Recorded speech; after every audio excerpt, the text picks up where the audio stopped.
Hello and happy election day, everyone. I'm Lauren Christella, the interim president and COO of the Committee of 70, nearly 120-year-old nonpartisan nonprofit group based in Philadelphia, serving Pennsylvania, and bringing you some election-related news throughout the day as we all wait for results and anxiously watch that turnout tracker on 66 wards. With me today, I have Portia Fullard and Shawn Mooring of the Lenfest Every Voice, Every Vote Coalition. They've been doing phenomenal work bringing people together across the city, and I'm so excited that we get to dive in and talk a bit more about it. So welcome, guys. Thank you, Lauren. Good to be here. So let's just start with what is the Every Voice, Every Vote Coalition, and what do you do? Yeah, so Shawn Mooring, I'm the head of Philadelphia programs at the Lenfest Institute for Journalism, and Every Voice, Every Vote is a initiative that of over 70 media organizations and community partners that have come together with philanthropic support led by the William Penn Foundation, the Knight Foundation, Lenfest Institute for Journalism, and others, where we have supported really an effort to educate and invigorate our populace around this election today. And, you know, we really sought to kind of flood the zone with information. We had over 40 voter guides, yours as well, and really appreciate the support that you gave to a lot of our partners who were developing these guides. We had, you know, just a number of forums, probably over 50 forums, as well as just get out the vote engagements and rallies. And again, partnered not only with media, but also the first time that Lenfest Institute for Journalism supported community organizations.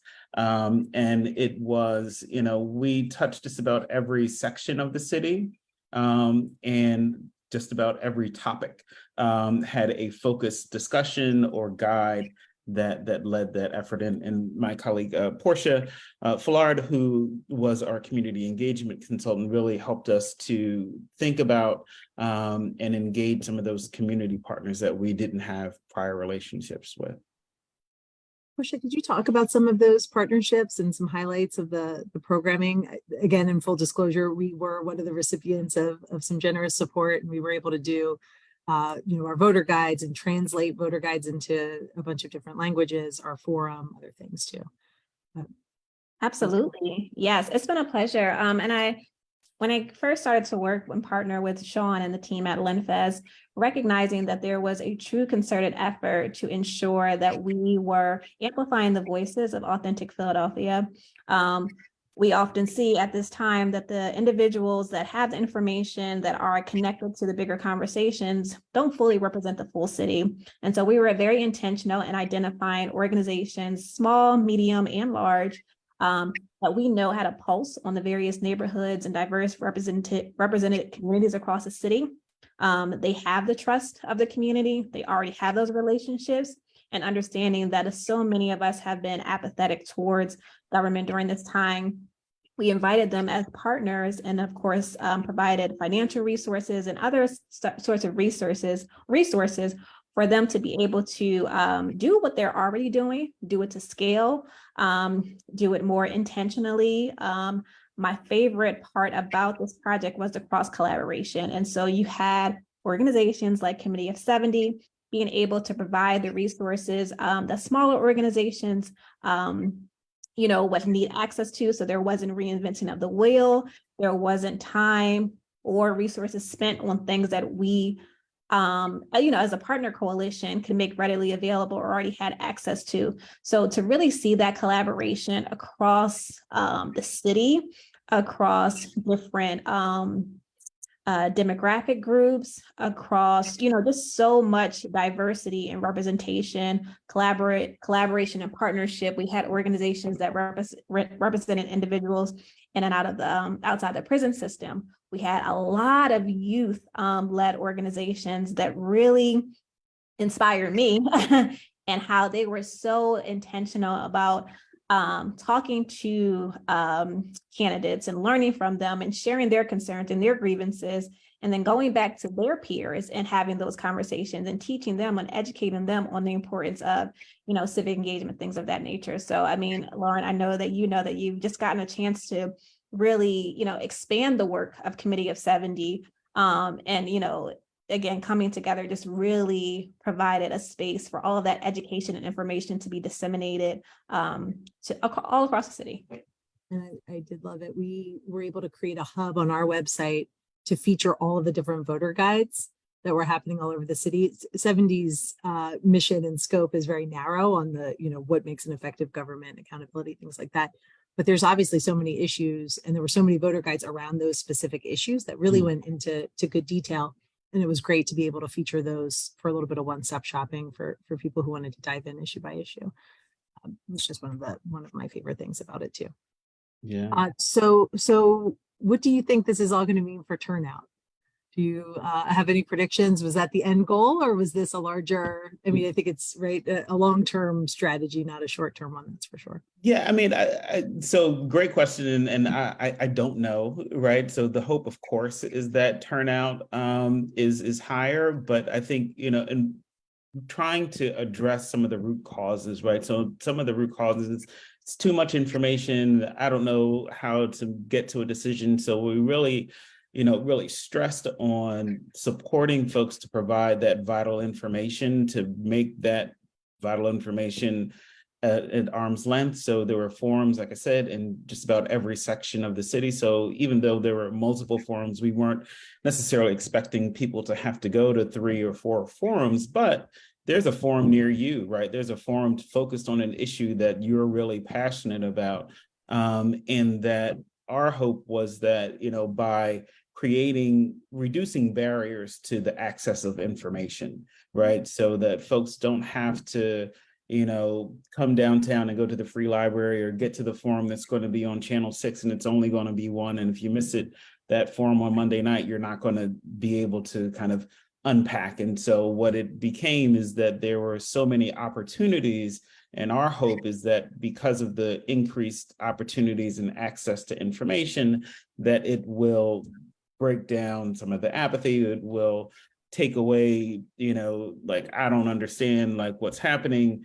Again, you guys provided a lot of assistance in this, and I think we had over 13 languages that voter guides were translated into. So I mean, the information was there if you wanted to access it, and so that was our goal, was really to make sure that we broke down the barriers, and our hope is that it will translate in greater turnout. So many things affect turnout, but that access to information is a huge one for people, and people don't want to make the wrong choice. We hear that all the time, right? They didn't know who to vote for, and they didn't have time to do the research, or didn't know where to do the research, and so they didn't want to cast a bad vote. So they chose to cast no vote. And so, of course, making it more accessible in their face and elevating that conversation is so very important. And I think this project really got to the heart of that, which is great. Have you been thinking, I mean, obviously, I think LenFest comes at journalism from a place of civic responsibility. Can you talk a little bit about that and the role of journalism in democracy and where you see yourselves in that? Absolutely. And, we're really excited. Again, in full disclosure, we are the non-operating owners of the Philadelphia Inquirer, and how just, fortunate it is where our new offices are located. They moved recently. And so we are right across the street from Independence Mall, right? So we look out of our windows and there's the Liberty Bell. And the crux of democracy, for this nation, right, where it was founded. And so, the ability for people to let their voices be heard, to vote in a representative democracy, are all crucial. And I think that journalism plays a major role in that. And I think both you see that in being able to get critical information out to people, but also where it has been attacked, right, during our national races, in particular with misinformation and disinformation. That it is democracy there, or journalism that they're coming after, and media to kind of pour those things, because we know that's what people react to, is what they hear on a regular basis and what they have access to. So, I think it just underlies the critical importance of making sure that there's reliable information, that there's factual information and educational information that's out there, and that, journalism is continue to be lifted up as that vehicle that's a level playing field. Anyone that has access to that information can read it, learn more, and also getting it through multiple, avenues and caveats. So, one of the critical pieces that we did this year was also the opinion poll survey that was carried out by our partners at SSRS in Temple, and in partnership with the Pew Charitable Trust, to, again, put the vital information in the hands of the community and understand from them what was most important. And that, really fuels, in my mind, kind of the democratic notion of, lifting up community to really set the, kind of set the bar for where we're going. Can you share a little bit about that survey that was a little bit ago? I know what sticks out in my head. I will forever remember that 45% of the people surveyed didn't know their council person.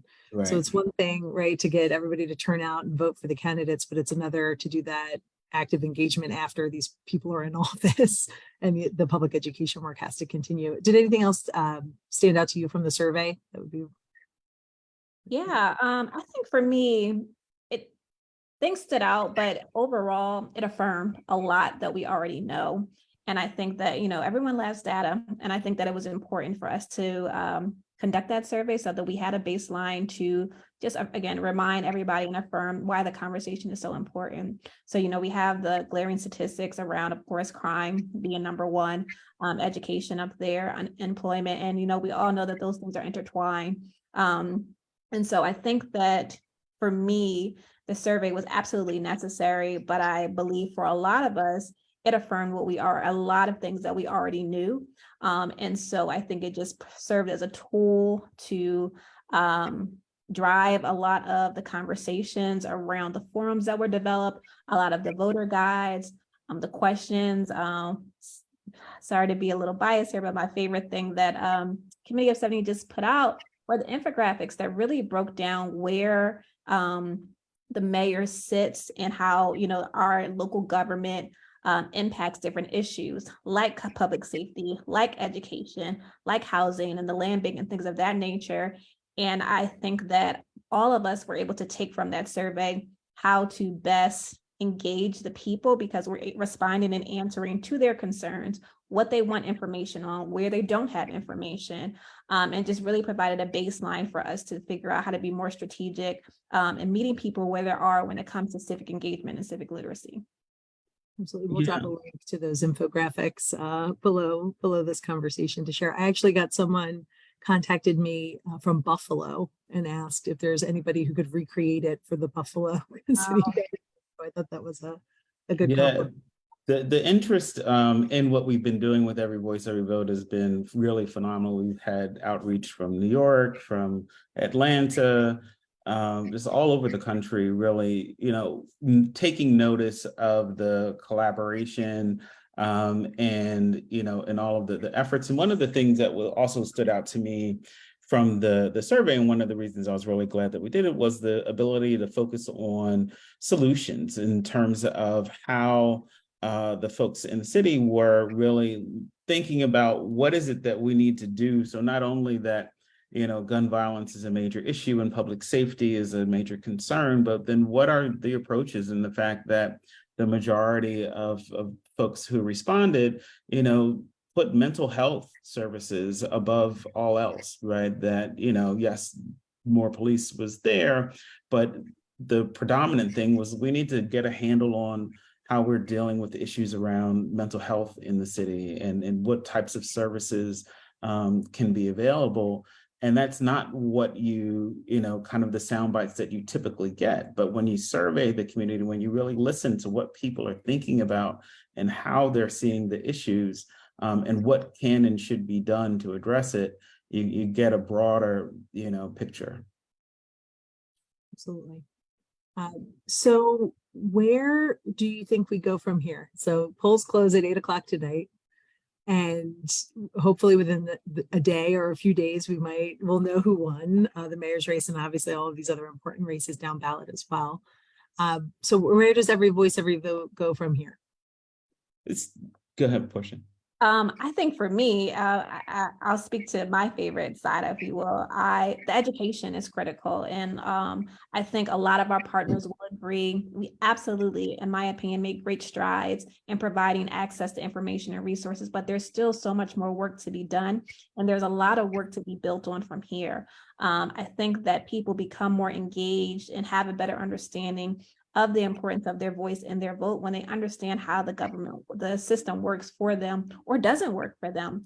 And I think that we have to start there and understand that this rebuilding of understanding and trust and things of that nature is going to take time, and it's going to take consistent engagement. We can't just pop around, 2 months, a month, 3 months right before each election, but just continuity around information, around conversations, and then of course, accountability. And Shawn, I know you'll definitely want to speak more on this, but a part of that education is understanding, okay, these are the things that the mayor or the city council members, judges, this is what they said that they were going to do. How has that tracked since they've been in office? What do the first 100 days look like? What does the first year look like?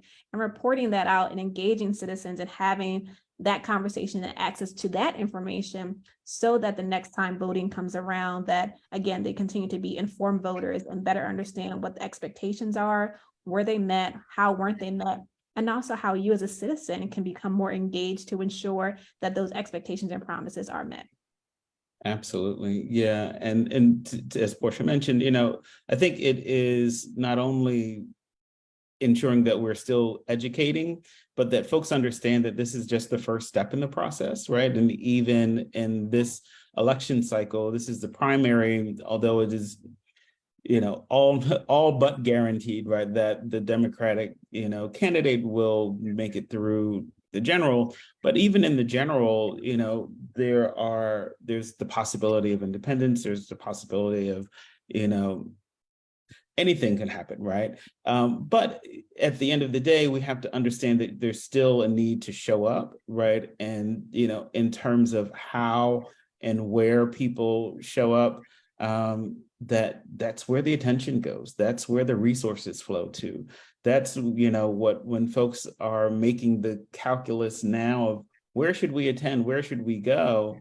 It's who showed up, in these elections. And so their presence, not only in the primary to make the choice of which Democrat you want to put forward, but then there's still opportunity to press on those solutions that have been presented, those solutions that have been talked about, because and to Portia's point, how do we then hold the officials accountable to what it is, the promises that they've made, on the campaign trail? And then what are the levers and where are the ways in which average citizens can get involved? What at the community level, right? And then continue to hold, our public officials accountable to, moving forward and implementing the things that have been lifted up throughout this process. I could not agree more. I think the accountability piece and teaching people how to access their government and hold their own officials accountable is the cure to voter apathy. The more we do the get out the vote stuff without that piece, you're basically telling people nothing's going to change. They don't see anything change, and it becomes why bother? Right. So I could not agree more with that. And the Committee of 70 is really committed to doing that work in between elections too. So looking forward to hopefully continuing our collaboration. We can talk about that too. Is there anything else you want to share about the program or about your work at LenFest with our viewers today?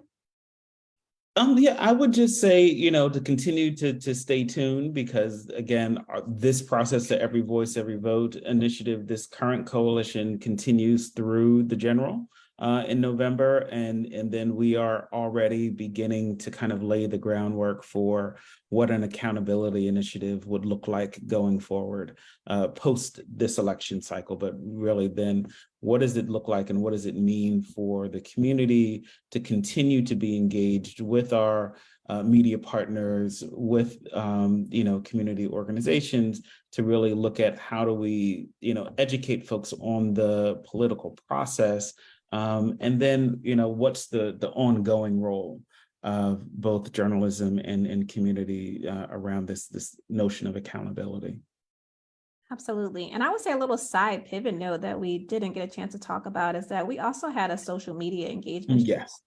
Where we had about 50 plus micro influencers who were all locally based in the city, and they engaged their audience through polling and conversations. And I think that for me, one of the biggest takeaways from that data was learning and being reminded that a lot of people, when they think about Philadelphia, the arts and culture and entertainment space is really a big deal for a large segment of people. And I think that that is not highlighted enough.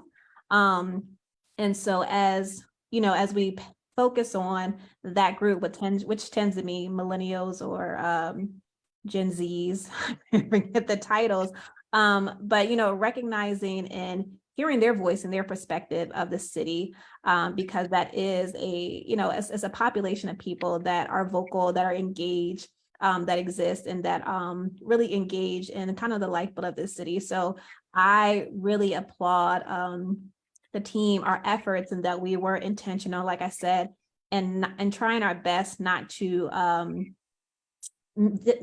miss any group, any voice that was represented, and using all of that information and partnering with amazing community and media partners to amplify those varying perspectives, and all seeing also the thread of commonality that exists. So truly every voice and every vote. Well, thank you so much for all of the phenomenal work you and your team did this cycle. I think it was one of the most energizing ones that we've been a part of, and to collaborate with new groups that we haven't really worked with before was a real opportunity that we're excited to continue and build on, for sure. And I would be remiss if I did not say, for those of you who have not cast your vote yet, you can check out all of the fantastic voter guides, resources, ballot tools between the LenFest Every Voice, Every Vote website and Committee of 70s at 70.org. You will find everything you need to cast an informed vote successfully today, Election Day, May 16th. So thank you so much, both of you, for being with us and for your good work, and happy voting. All right. Thanks for having us. Take care. Bye-bye. Bye.